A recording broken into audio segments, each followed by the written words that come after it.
Good morning, afternoon. Good afternoon, good morning. Thank you so much for being here. You're in for a real great treat today. My name is Melissa Silverstein. I'm the artistic director and co-founder of the festival. And you are here for a conversation on the present and future of women in animation. One of the few areas in entertainment where women are accelerating in the industry. Yay! Good work. So on behalf of the Athena Center and Women in Hollywood, I want to thank you for joining us. We really could not produce this festival without the people that you saw on the reel previously. Make this happen, we have honorary host committee members, and I just want to thank everybody for supporting all of our work. A particular thank goes to Regina Scully and the Artemis Rising Foundation. They are our founding sponsor, been with us since day one, and has enabled us to grow to where we have about 6 events happening at the same time. We also have an activism booth after, if you guys want to go see that afterwards. It's down in the Alchol Center. Any of the volunteers can help you get there to really embed yourself in women's leadership and the other issues, voting, and important stuff that we need everybody to do in this year. So, what are we going to do today? This is a two-part thing. This panel is in cooperation with Women in Animation and Walt Disney Studios. So we thank them for all their support and help in making this happen because they're the ones who know about this. We try to partner with people who actually know what they're doing. And so the first part of this is going to be a presentation by Skype by Stacy Smith and Kate Pieper from LA. They're going to Skype in and talk about the research they did on women in animation. And then we're going to have a panel of amazing experts that are going to come up here and they are going to talk about it. So, without further ado, Kate, Stacy, you there? We are indeed. Ooh, that's so cool.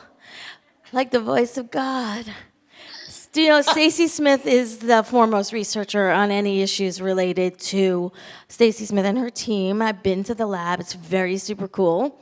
And they are the people who are really giving us the data and information so that we can assess where women are in this industry and people of color and giving tools to be able to move forward. So we thank them so much for all their work and for getting up early on a Saturday morning to make this presentation. Maybe we should shut these lights out, these up front ones for this part so people can see the screen really well.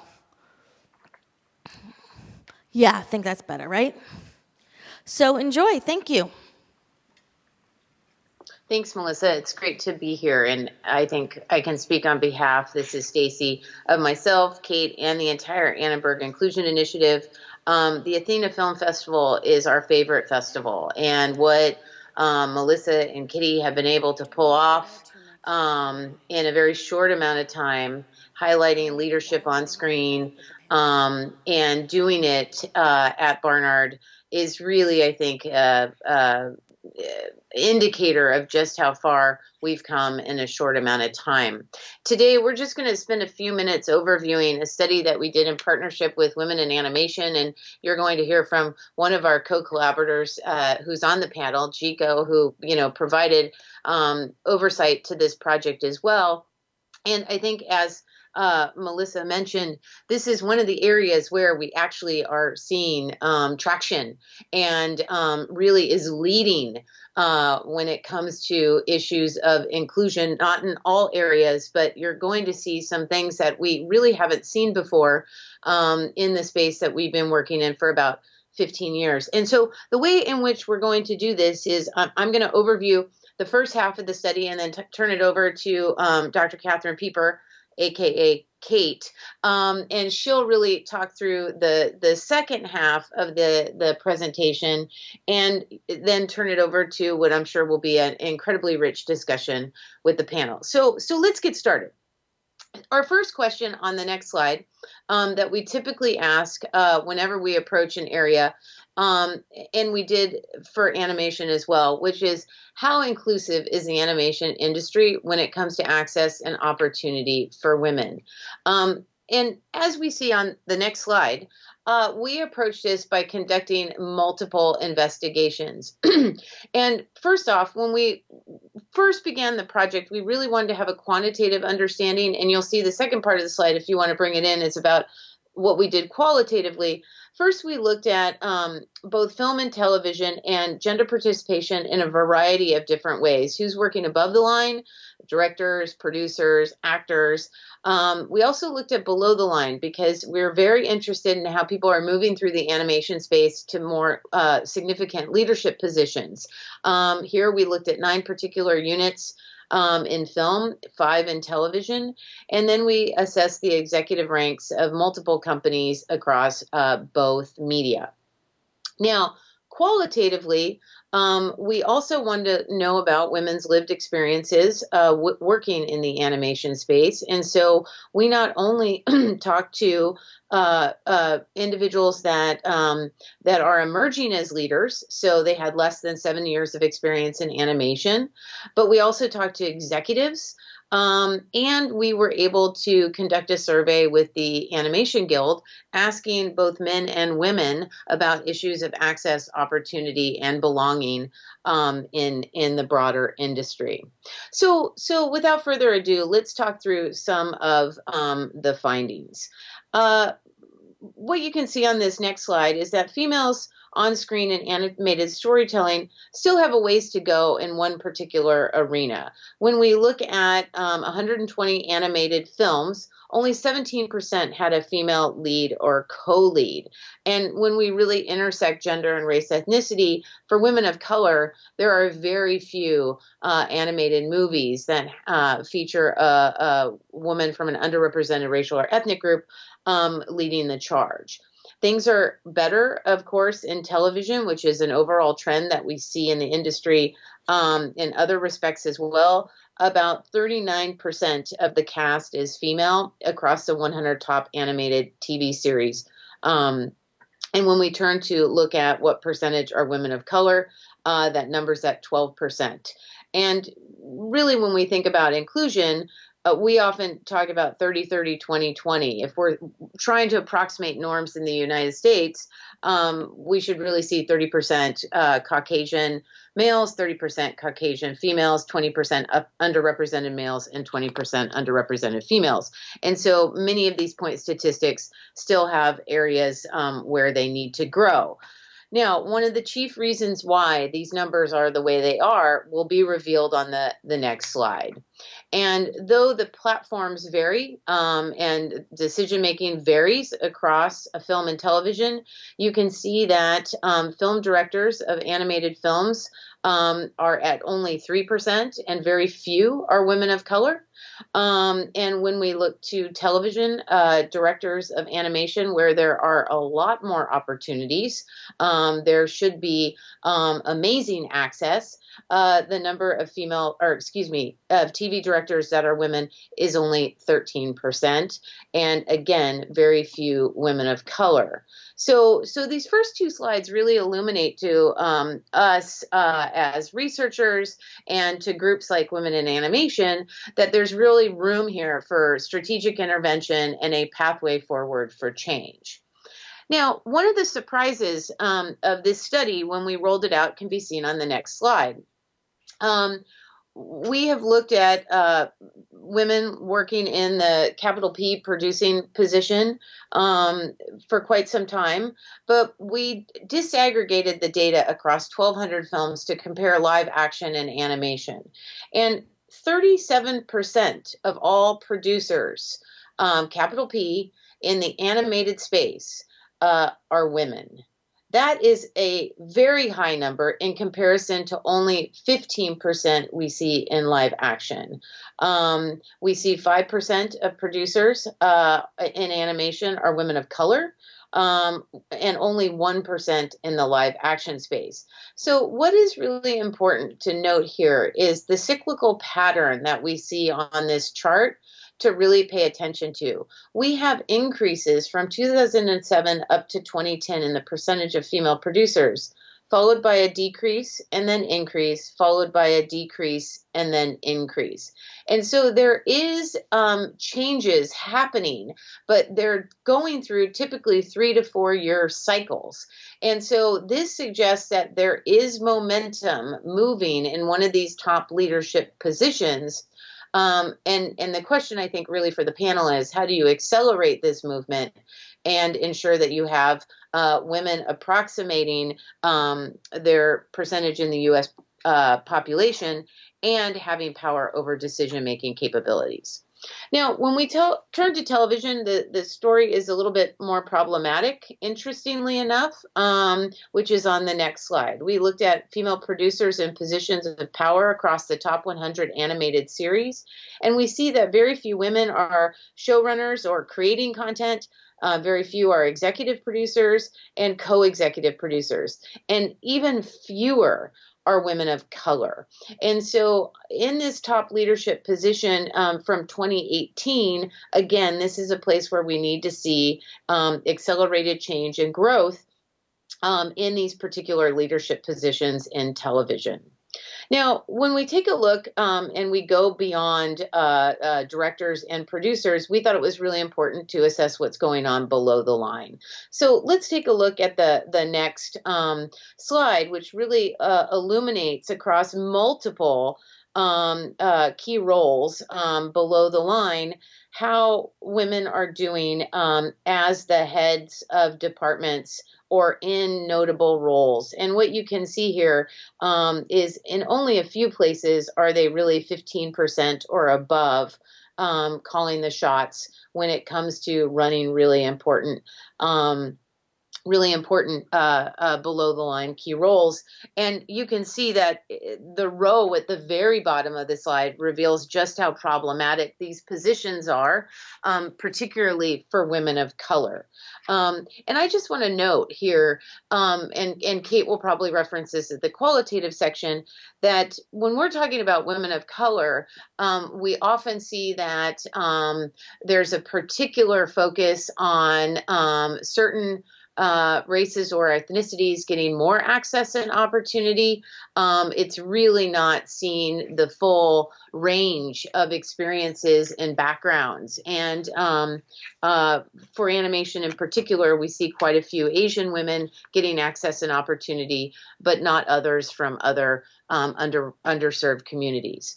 Now, when we turn to the next slide, we looked at the key roles working in animated TV series or 2D. And what you can see here is we part of this on the next slide, there's a bit of a reporting issue here that's really important to know, that a lot of this work, some of the work might be done in North America, but a lot of the work is also being done in other places around the world that may not credit who's actually working in these spaces accurately in the credits that we see on the stories themselves or on databases like Variety Insight Studio System or IMDb Pro. But you'll see a healthier proportion of women working in some of these key roles in television. We see women in story editor positions and women in lead character design. And of course, really, I think the important issue is here is how do you, ladder up these women and continue them through the pipeline. And by pipeline, I don't mean animation pipeline, but pipeline to leadership roles within the industry. Very few, again, women of color are participating or more accurately given access and opportunity. But we do see quite a few women of color being credited as lead animators on content.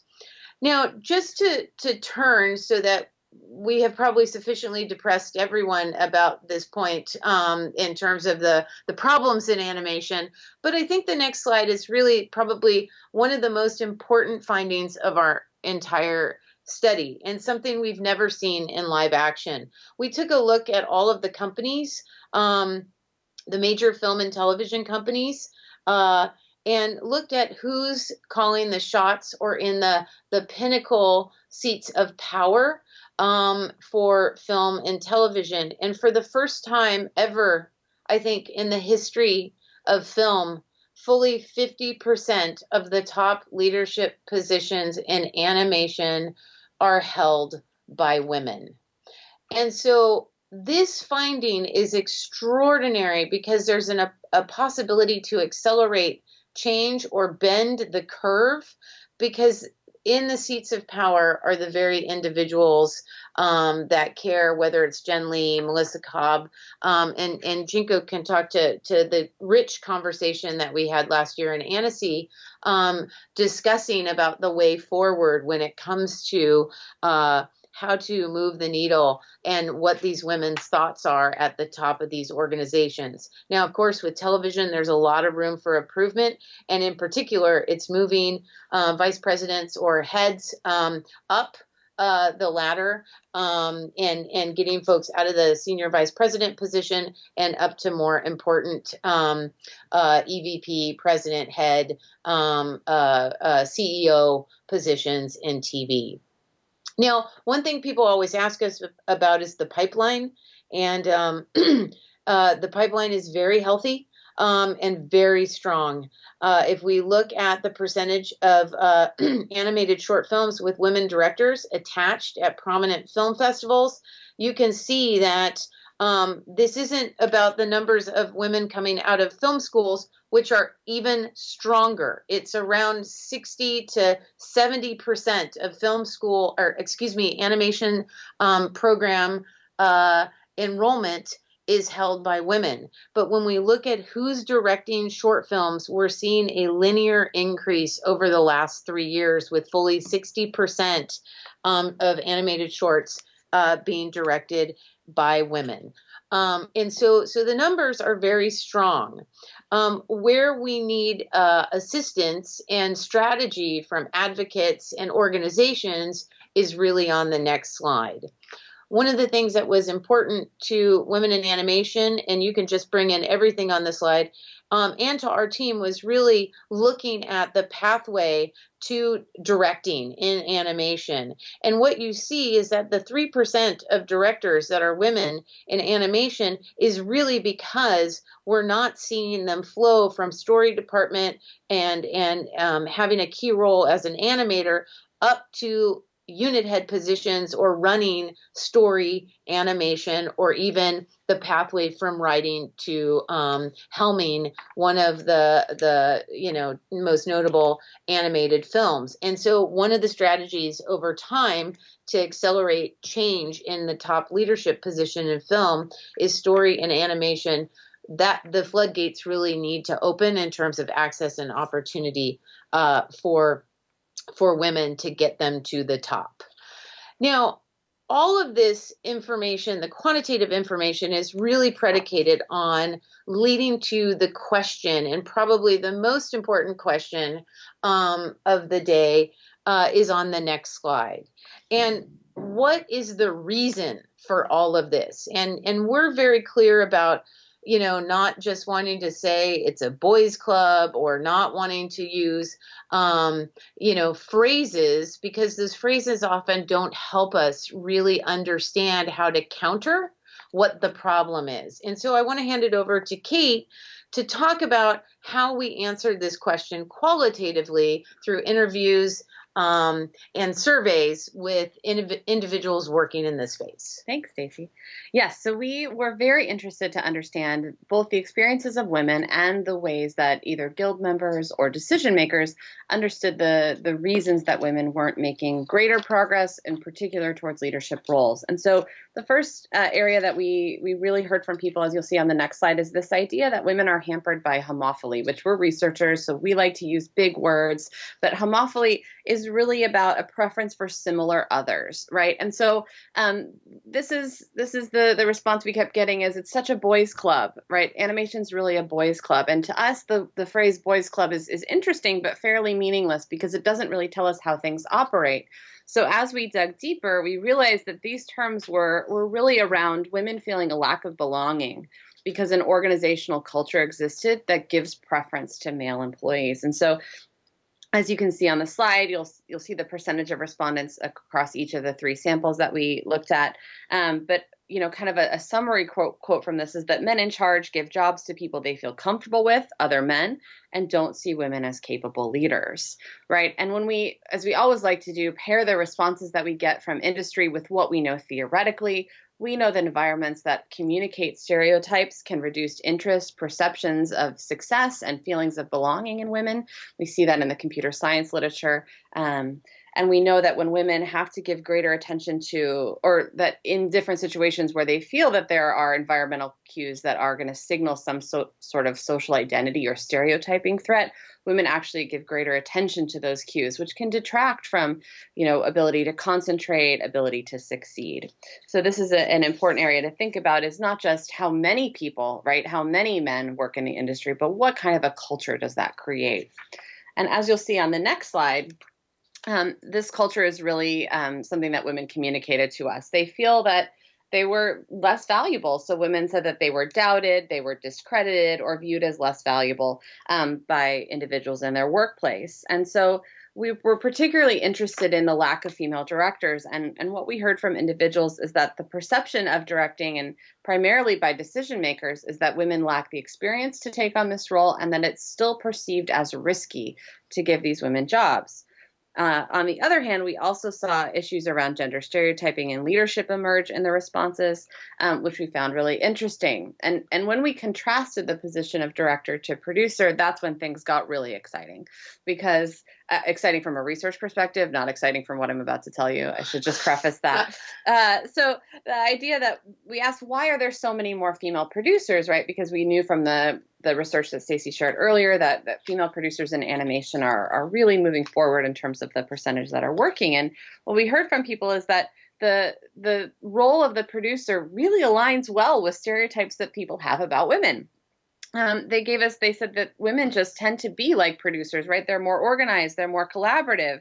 The position is more supportive. It's even secretarial, administrative. Women are good at caretaking and parenting. And so that makes them great producers because they have to provide that sort of environment in the workplace. The one that we really appreciated is that women are just better at multitasking, which I'll just tell you, sent us down a rabbit hole of research to discover that actually no one is good at multitasking, and there's no gender differences on that trait.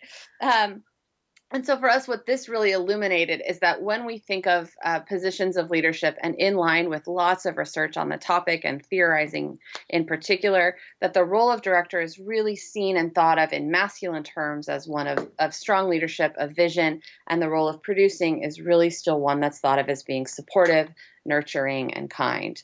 And so as we go through the next couple of slides, you'll see that we can just skip over the next one in the interest of time and go on to the third one. We asked about women's interest were women interested in directing? People told us across these samples that women were not very interested. They perceived women to not be interested in directing.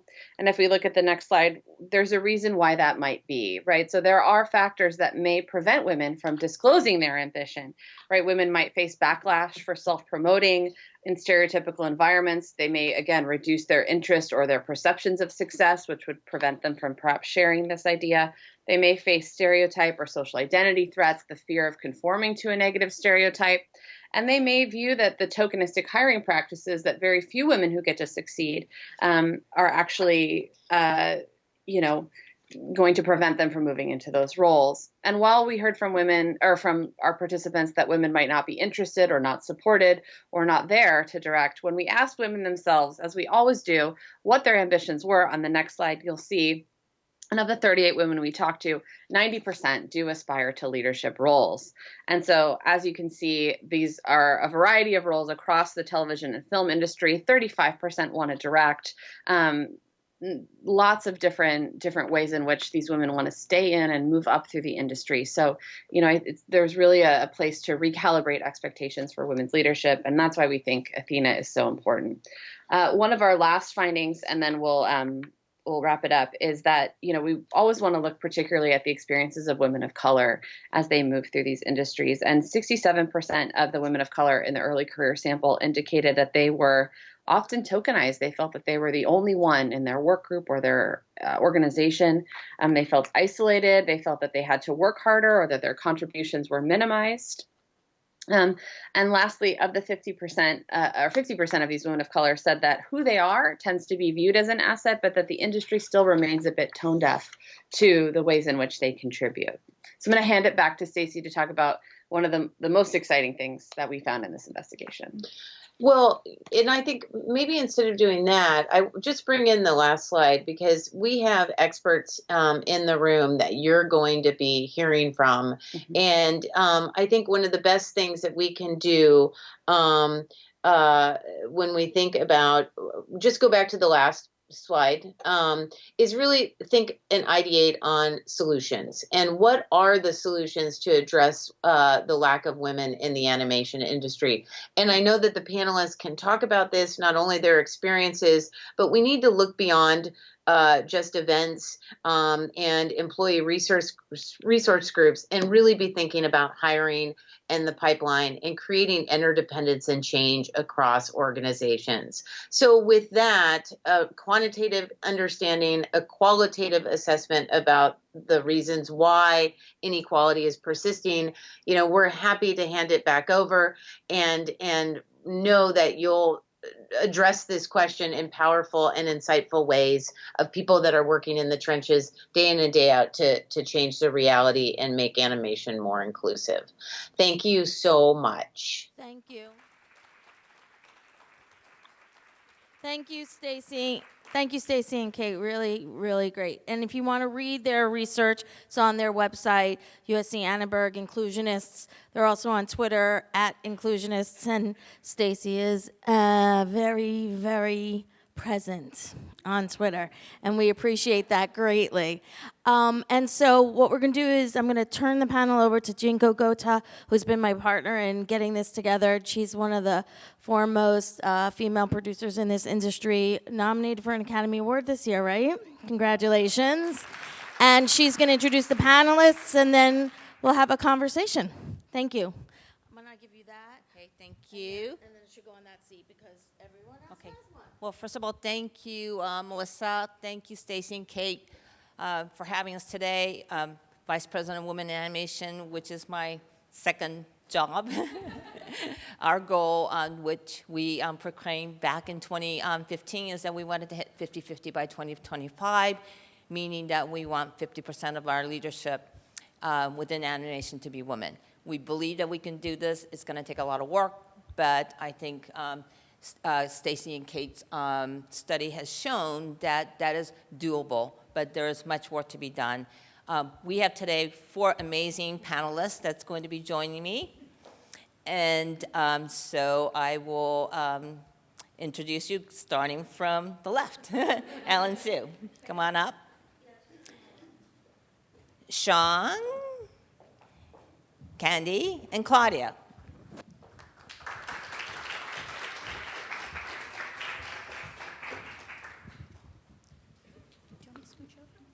Go, you go ahead.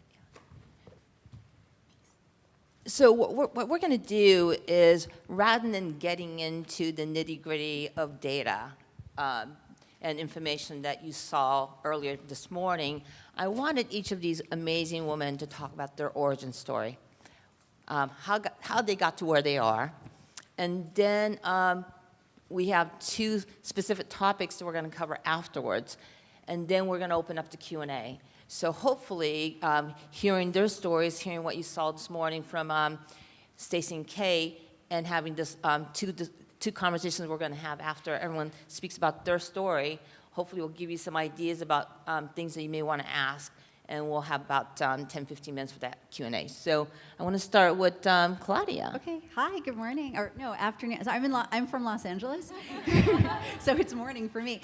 So I'm Claudia Spinelli. I'm the Senior Vice President of Animation Development for Nickelodeon. I'm in now my 20th year at Nickelodeon. I started there as a development assistant. Prior to that, I was in animation. I was an animation student at downtown at NYU, and I worked for a little bit in commercials and for some independent animators before going out to USC to study animation some more, because I really loved it and I wanted to study it more. And I was at USC over there in their master's program, and while I was there, a film of mine had been seen by some executives from Nickelodeon. They were looking to support a school at the time, and they formed a relationship with that film school and decided to fund my thesis film. And then when I was leaving, the industry was at a sort of odd time. There was a bit of a recession that was happening, and I was being sent out to the studio with my portfolio to talk to people, but there was no pipeline really established then. It was a very different time, and I remember meeting a recruiter that just was like, looked at me and was like, ugh, like I was a big burden that they had to bring me around to people. But in my time making films, what I discovered for myself was that I really loved the broad view and the complete journey from beginning to end, and I was reluctant to let go of that experience. So among my tour throughout Nick, I had met the person that was director of development at the time, and we were just talking about our passions for film and animation and what I was interested in doing, and he explained to me, that's like the work of a producer, what you're describing right there. And he was in need of an assistant and said, I know it's entry level, you've got your master's degree, but if you came on board, you'd be taking pitches and you'd be contributing and all that. And I lucked out because I had a true mensch as my introduction into the animation industry on the West Coast. And then from there, I rose up as a development executive and then as a current series executive. That's when the shows are being made. And in all those times, I'd worked on the development and then production of Avatar: The Last Airbender. I'd worked on the production of Fairly Odd Parents, Jimmy Neutron Boy Genius, like all 3 seasons. Random Cartoons, which birthed Adventure Time, and then Fanboy and Chum Chum. A number of others, and I'd also been since 2002 with SpongeBob SquarePants, and now we're in the 20th year, and it's expanded. We're doing a number of other projects, and it's been exhilarating. And then about 2 years ago, I decided to make that change and move over into development. Thank you. Candy. Hi, is this on? Yes. So when I started, I was a student at Rhode Island School of Design. There was no animation department at all. Animation was not considered anything that anybody wanted to go into. But it turned out in my illustration days, and I was also I would like to have been an actress, but I couldn't let that happen. I saw an animation reel from a studio in New York, and I asked for a job. So while I was still in college, I started working in the industry. And back then, women were in ink and paint, women were in backgrounds, women were in design, anything that you could do with a brush, but if you held a pencil, it was usually a guy. I was really very lucky because I had bosses that let me do whatever I could possibly do. And although I started as the assistant to the main designer, I learned how to animate on the job and in the industry. And at one point, except for Tisa David, who had been trained in Europe, I was the only female animator in New York. And New York is very different from Los Angeles because we don't get pigeonholed. We had to be able to do lots of different things. And I went from doing design work, directing, animation, but I didn't see a lot of other women around until in 1976. I went to the Ottawa International Animation Festival, and all of a sudden there were all of these incredible independent female animators like Caroline Leaf, who had just done I guess it was the Metamorphosis. I think that was the first one. And then she did the Owl and the Goose, and an amazing animator, if you don't know her. Kathy Rose, who had come from CalArts. CalArts was one of the few animation schools at the time. Janet Perlman, who had started at National Film Board in Canada, where they did nurture a lot of women animators. So I came back to New York still working in the industry because I needed to have a job, but also wanting to do my own films. And George Griffin, who is an independent animator here in New York, started a group of independent animators where there was Jane Aaron and Maureen Selwood and a whole bunch of us who were all sort of getting our feeling about making independent film. And at one point, well, the stuff that I did that you guys might know is the original MTV stuff, The Man on the Moon, the I Want My MTV things, a whole bunch of stuff for Sesame Street, later on Between the Lions. I love doing educational films, so did a lot of that. But I ended up having two partners. Marilyn Kramer was our producer and took care of our business, and Vincent Caffarelli, who started out as my mentor. He had started at Famous Studios, which was Fleischer, which was Popeye, and one of the best animators in the city. And he and I were the creative team for Buzzco Associates.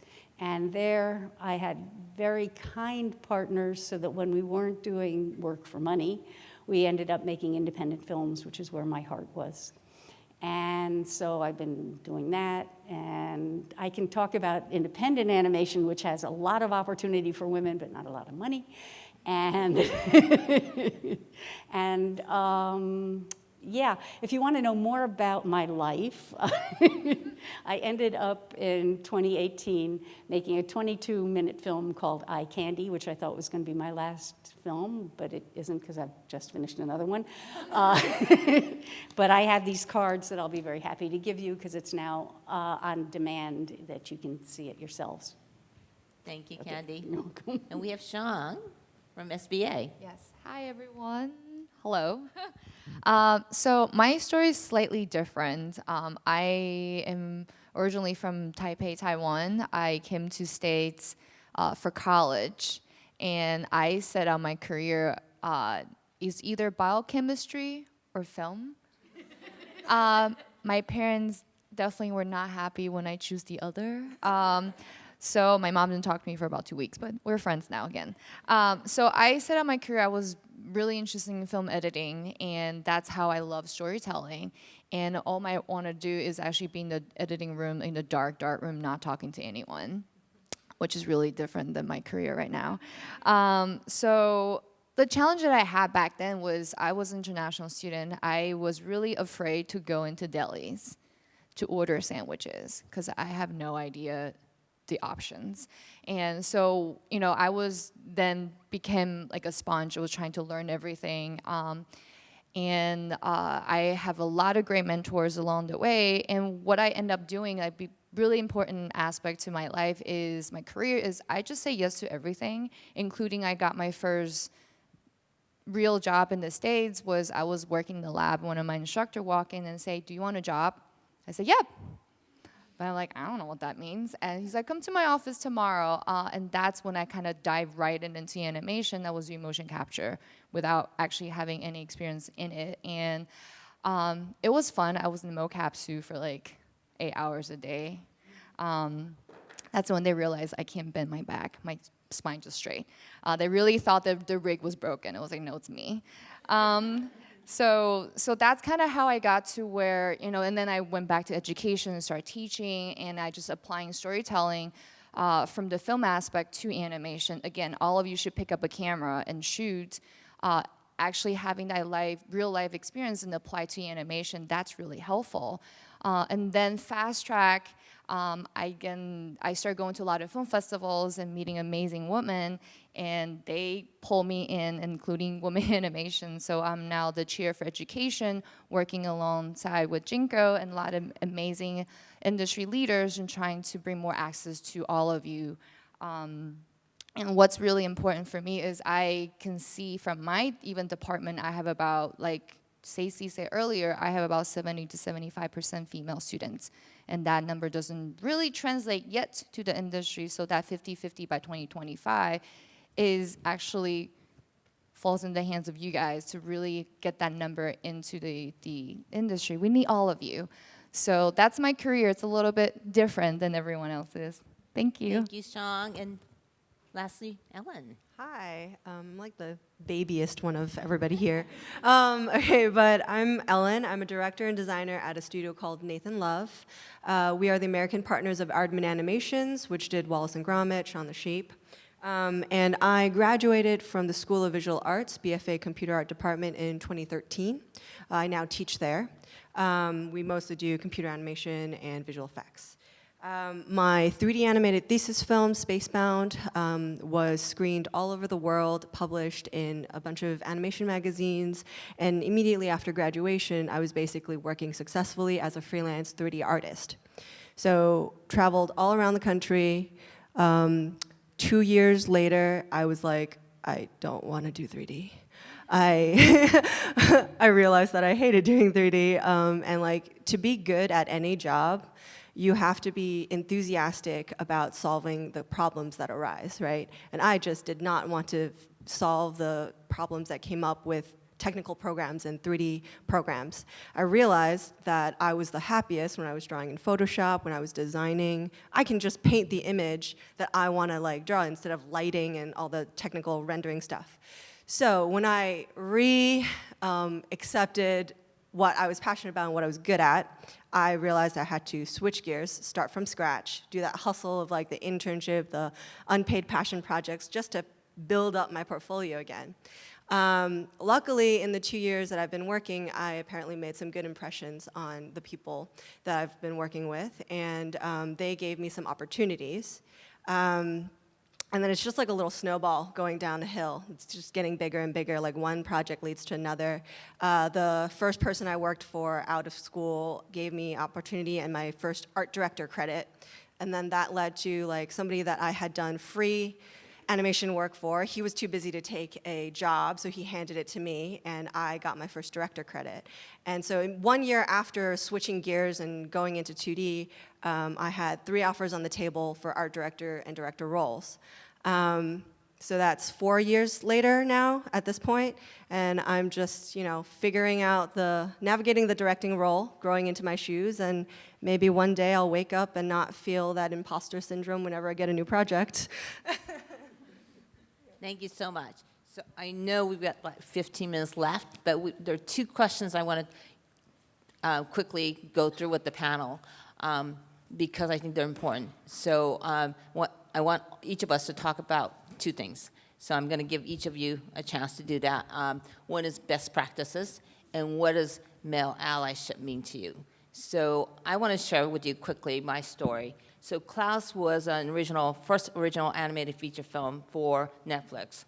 Sergio Pablos, who's an amazing, extraordinary animator that came out of Disney after going to school at Cal Arts, wanted to go back to Spain to build a studio and to make a traditionally animated movie and really try and take that 2D medium forward. So from scratch, we built a studio. And I'm very, very proud to say, at the end of the day, we said, we're not going to look at stats until we finish the movie. But when we did look at our stats, that our crew was over 42% were women. We represented 22 countries and spoke 15 different languages. And it was all based on talent. Sergio was very rigorous about who he hired. Our median age of artists were in their late 20s. And we wanted to give every artist that could basically present a great portfolio and pass a test to get a job. So it's possible. So again, Sergio being a great ally, wanted to make sure that we had the best talent. And these were the numbers. So that's my little story I want to share, but I want to go down All right, here quickly. Yeah. Ooh, yeah, it's like you talk into it, and then for a second you're like, it's not on. All right, so from the Nickelodeon side, what's happening right now, and we're also, so you know, just the backstory is about 1.5 years ago, we entered into a really exciting transition where we have now a new president of Nickelodeon, Brian Robbins. My boss, Ramsey Naito, is our president of, our executive vice president, sorry, of all animation production, including oversight of the studio. And we sort of have engaged in a combination of formal best practices and informal best practices. On the formal side, among the restructuring, we now also have a really fierce woman in our recruiting department. Her name is Camille Eden, and she is leading the charge now on how we ensure that when we have jobs, new opportunities in our staffs, that those jobs are put out wide and that they are left out there for a longer period of time, because we want to ensure that everybody has seen it, both within the studio and also outside. We want to make sure that we're bringing in variety of voices, that we're giving people opportunity, that we're not just quickly going to the same pool of people that people have always been going to for years. On TV, it's challenging. As soon as you get the green light, you're off and running, and sometimes the temptation is to just have that list of the folks that you know and they're vetted and they're tested and you bring them in, but then you don't have any change. So we're challenging that by looking at how we can get that word out. And as the production executive that is also putting the pressure on the shows to deliver in time to air, then I'm looking at it myself and saying, well, okay, how can we now maybe also change the order of when things happen? Maybe we back it up sooner. Maybe we don't have a green light yet, but we get the word out in advance so that we're still not cutting that time short.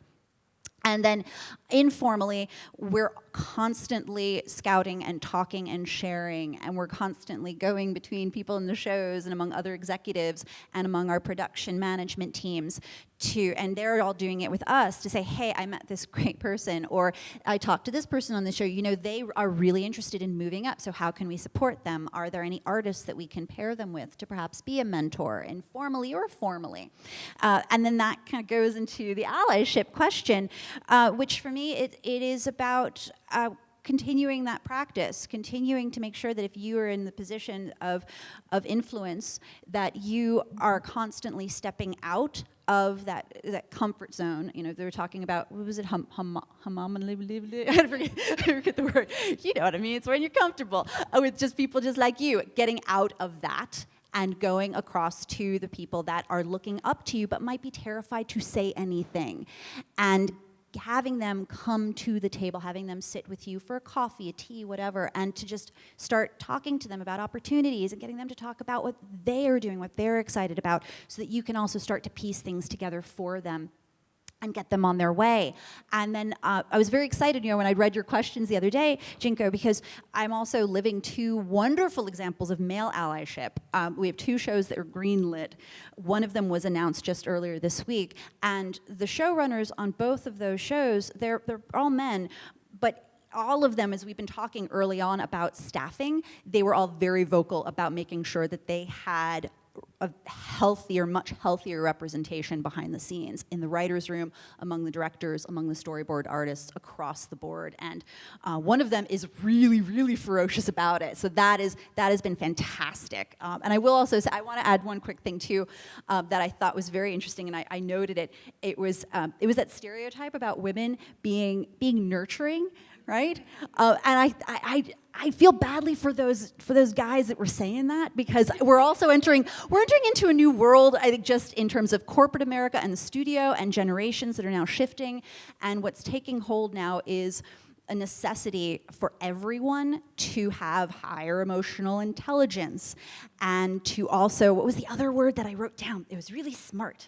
Oh, I don't even remember now. But basically, it's being able to connect with people and to understand your communication styles and how you need to alter those. That was it. It was your communication styles and how you need to alter that for other people.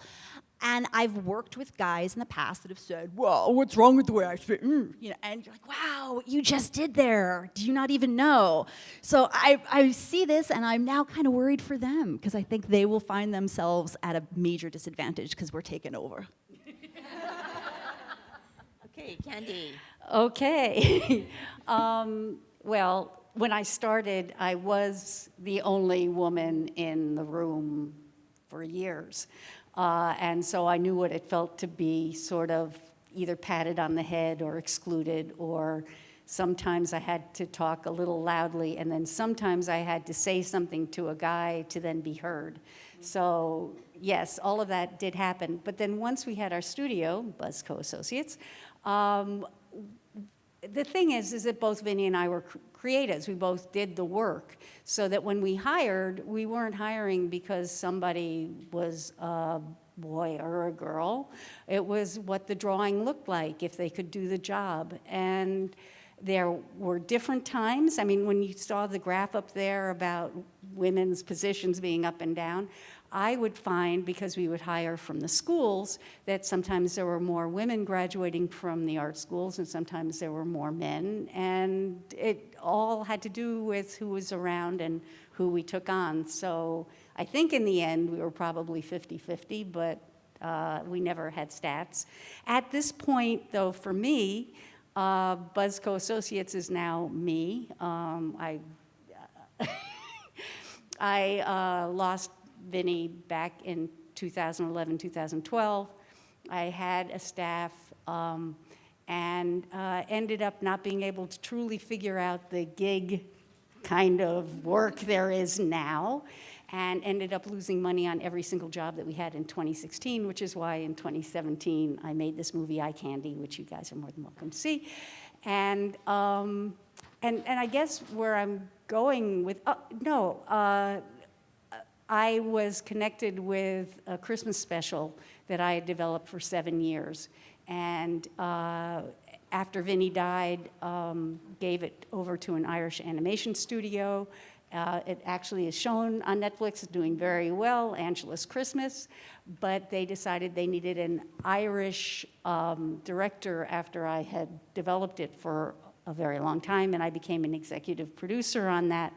But what I found funny is that where, at least in New York, gender no longer meant anything because I'd been doing it for so long, all of a sudden in Ireland, they wanted the women in the lower positions of brown bag to see that there was a woman who actually was in charge until she wasn't.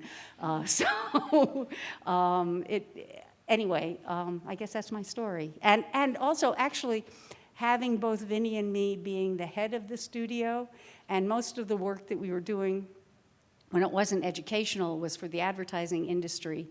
And we found that when our clients were female or male, that they had an easier time talking to one of us or the other, which was kind of interesting. And it was usually the men who wanted to talk to me and the women who wanted to talk to Vinny. But it worked out really well because we were partners and are on the same page. But there is a reason to work together. There you go. So I can share one story first. So when I was doing the mocap, I was the person packing all the machines, move from location to location and patching all the network. And it happened one day where someone walked up to me and was like, "Oh, who's the artist?" I was like, oh, I can help you. It's like, no, who's the artist? Like, set up the whole machine. I'm like, that's me. They're like, no, where's the guy?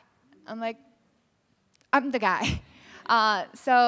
But then back then, I didn't really put that together as a gender. I just thought that they don't see me as an individual. But then kind of talk about where I am right now. So I've been a higher education with SVF for the last 10 years, and now becoming the chair for animation. Like, now I have that power and resources to really bring the community together. So for example, SVA, among many other schools as well that I work with, we actually have our student clubs. And we have about 200 students just within SVA that actually, they host their own monthly events. And actually one of our lead is here, Annie. She, among many different leads from different departments, they gather once a month and talk about different things, and they will bring artists or guest lecturers and come and talk. And the reason for that is, yes, you will learn so much from the panel, but your network doesn't start after you graduate. Your network starts now. People sitting next to you are the reason how you will get into the industry. So that's what I'm trying to do. The best practice that I can share is, this is a community that you already have, and you have amazing girl power, female power, that within this room and within your classrooms, and utilize that, and be nice to each other, and that's really important. And also I'm trying to figure it out in ways for women animation that we can work with students directly as well with the educators. So I've been talking to different schools, and we're on the phone with SCAT the other day. We're trying to bring, again, you're all here. You're the future of the entire industry, so we want to work with you. And in terms of the male allyship, I can share another story. So I found out about women animation about 3-4 years ago. I was in FMX in Stuttgart for the FX conference, and it was a women animation panel. One of the panelists was a SVA grad. She's the head of characters at Blue Sky. Her name's Sabina Heller, and I didn't know about the topic. I just went and was like, I know Sabina, I'm gonna go support her. And after the whole panel, I was like, I don't know what they're talking about.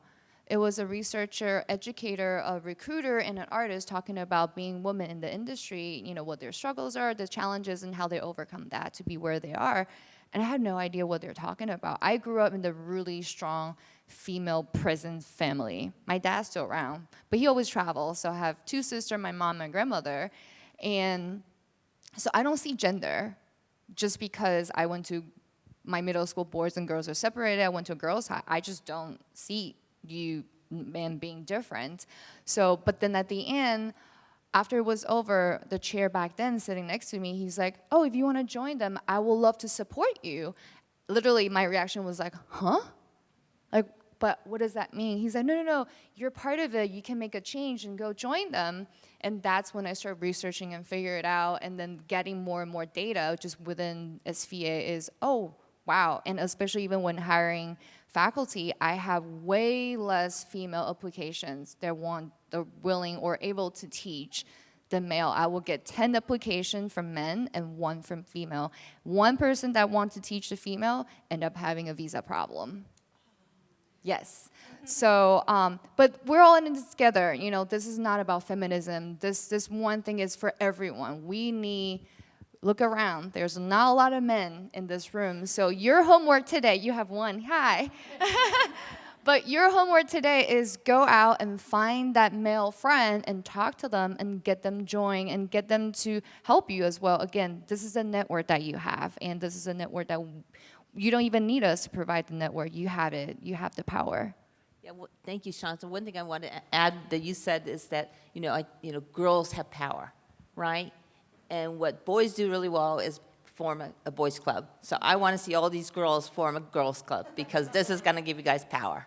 So, Ellen, so we got about 5 minutes for you, and then they were giving us another 10 minutes for Q&A. Great. So I was very lucky I feel like I've had some really great experiences with and people that I've worked with, but I knew that like graduating out of school, I wanted to freelance for a little bit just to go around and see studios big and small, what the different work atmospheres were like, how the structure was, and Pixar, The Mill, Moonbot, PSYOP, just everywhere, and I picked Nathan Love to go staff because that was the least amount of corporate bullshit and the most amount of like creative respect that I've experienced.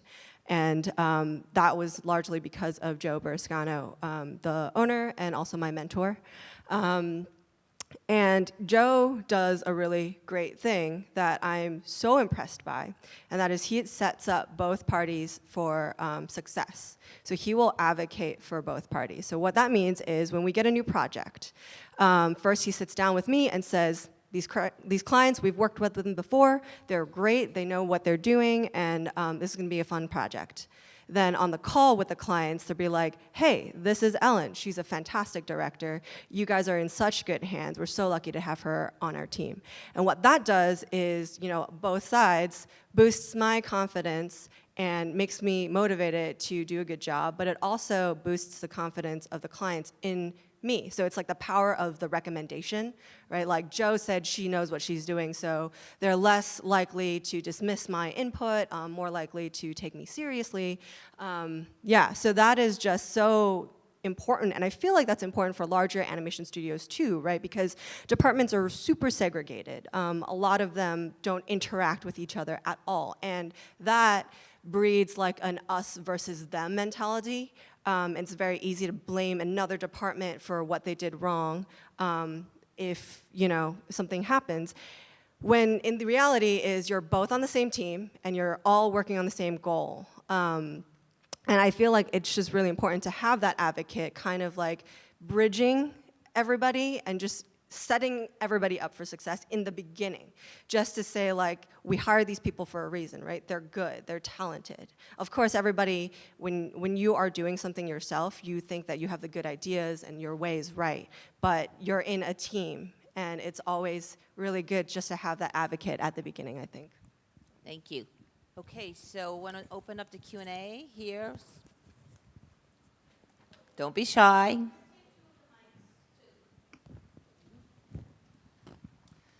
So we'll have people come around with mics for you all with questions.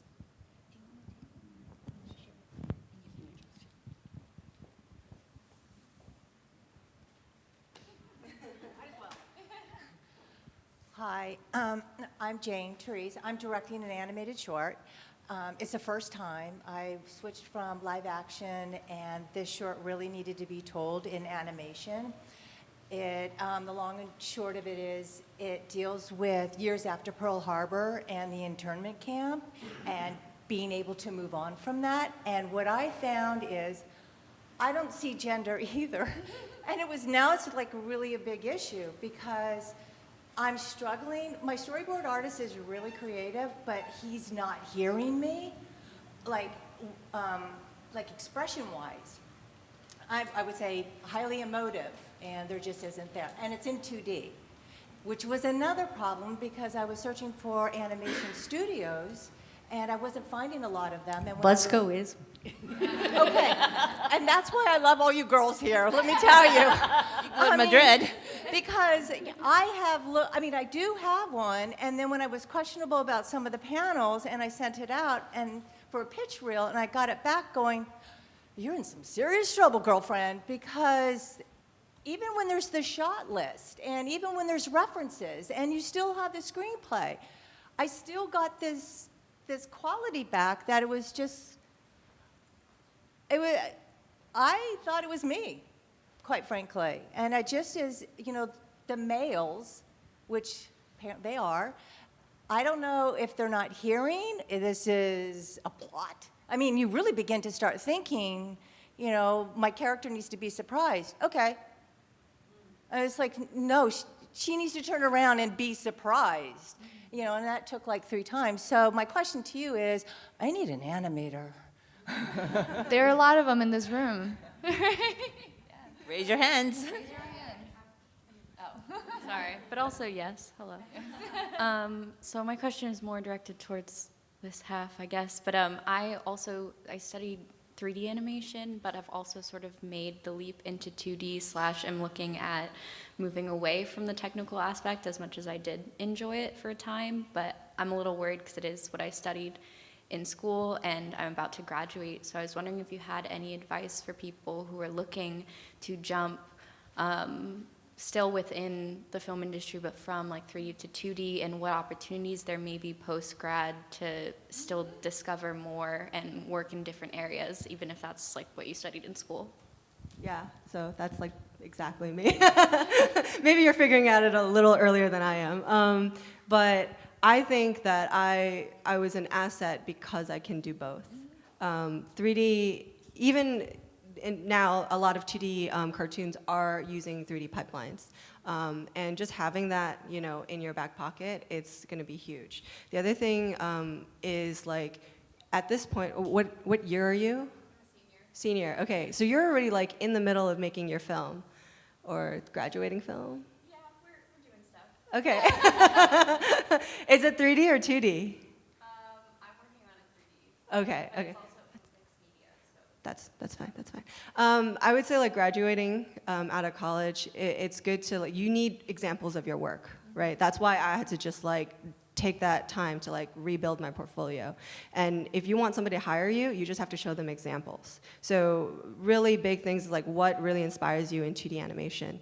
Take a look at that and then do stuff that's like inspired by that. And if you want to like work on a show like Steven Universe, right? I want to see examples on your portfolio that are in that world. If you want to work on something like Claws, do stuff like that, right? You can't just expect somebody to take a chance on you and say like, I want to do modeling or 2D animation, but you don't have anything, shown. The other thing is like aesthetic and style. You make sure that like you really practice drawing every day. It's the only way to get better, but yeah. I was gonna add to also just finish your films, because there's a whole festival circle that you can get recognized. And even though Buzzco is not necessarily doing commercial work anymore, I have taken on interns in the past where my deal with the intern is it's usually between junior and senior year, because I truly believe the only way you'll ever get anything is to finish your senior thesis, which I don't know why it's so hard for American students to hear that. But in exchange for running errands or doing other stuff, most of the time what I'm there for is to help them with getting a story, getting their storyboard done. If they need animation exercises, showing them how to in between. I'm a drawn animator. I don't know anything about 3D. I did one Maya project, hated it, but the teacher that I took an SVA class in Maya, and again, I know where I want the shadows, but I don't know where I want the lights. I know where I want things to look like, but I don't know camera lenses. So when it came to the animation part of this Maya class, she went, wow, you can really animate. And I said, well, timing is timing. I mean, that was not an issue. But anyway, it is something that we have continued doing. And I think probably we're not unique, but we've had some really good interns coming out with very good films. And also just one advice about portfolios is that it's very important that as showing your personal work, make sure that you're also presenting work that you can get work, meaning that, research about the people that are looking for you, yes. The type of work, it was interesting when we started the whole 50-50 by 2025 movement, I spent a lot of time talking to recruiters and said, how do I get more women jobs? And one recruiter said, the problem with a lot of these girls' portfolios is that they're not putting material that's hireable material, meaning in Hollywood especially, they're looking for story artists that can do comedy. And they said, we're seeing things that doesn't represent funny and comedy. So know who you're trying to, sell your talent to, and make sure your portfolio represents that, as well as make sure that they see your personal work, because they all want to be able to see who you are. So those are two things that I want to make sure that everyone takes away. I think we have time for one more question, you think? Yeah. Go. Oh, sorry. Hi.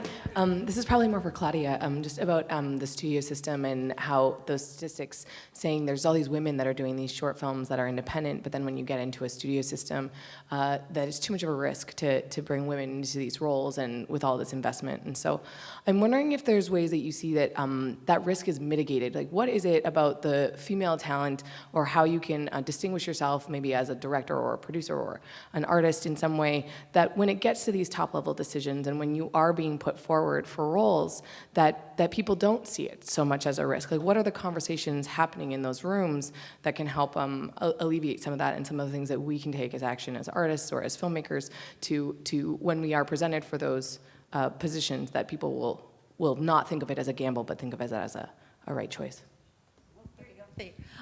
So it just echoes what Jinko said. It's to know which studio, which company you are going to, and to do your homework to understand what it is that they are all about, and then making sure that you're showing variety beyond the film. We'll go to film festivals, or we'll see films that might be absolutely beautiful, and I would describe them as like visual poetry. But when, for me specifically, I'm looking for character-driven cartoons that would be either 11 minutes or 22 minutes, and those stem from influences going as far back as, like the golden age of Hollywood cartoons, Looney Tunes and Tex Avery and all those guys. Some of the character-driven stuff that was coming out of the NFB, anime, of course. It's like everything that informed us in school. It's like those are still informing those films, but it's about character and storytelling.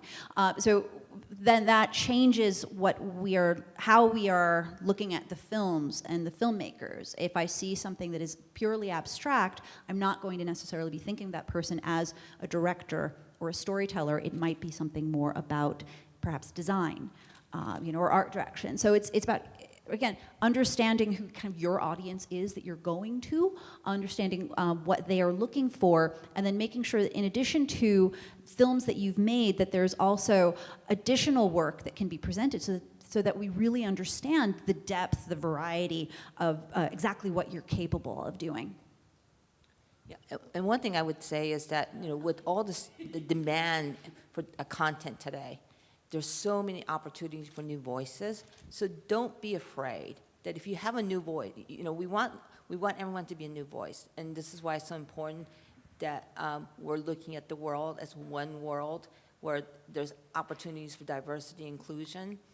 And so, if you have a voice and you want to share it, don't be afraid, because there are a lot of buyers out there now with all the streaming companies. And so it's a competitive market, but there's more opportunities than there were when we were growing up. Absolutely, yeah. I think. True. Sorry. I think one of the surprising things about directing for me was how much I had to write, and how much a deck was so important, the pitch deck, right? You might have a great idea, you might have a great backstory and all those experiences to support that, but you have to be able to present that clearly and succinctly to the people that only have 5 minutes or 1 minute to look at your pitch, right? So it was really interesting to think about that. I loved making websites as a kid in high school, and that helped me be able to make pretty decks, like PDF pitches. I loved role-playing on online forums with people writing stories, and that helped me having developed that writing skill to present my ideas. And plus that skill of the drawing and having the nice artwork to go along with it. So that's just presentation. Most of your job as a director is note giving and leading direction, having a vision, and you have to be able to communicate that with your team. So it's all of those skills to directing.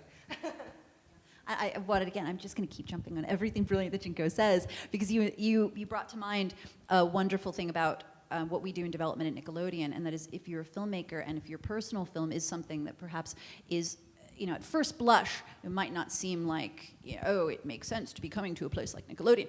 If it is something that has a very strong point of view, that is your story to tell, that is also a great place to start for us. And then with that experience, you then have that understanding of how to, say, develop ideas that can be pitched, because the strongest ones are the ones that are speaking from your own experience and your own personal influences. So don't let go of that. Don't feel like you have to cut that part of you off in order to make yourself marketable to the more commercial houses. That is the stuff that makes the best work, I think, really shine.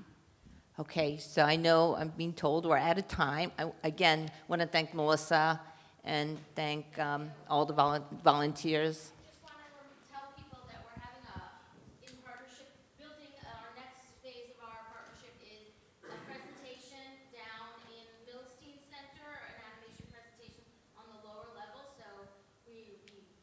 Several of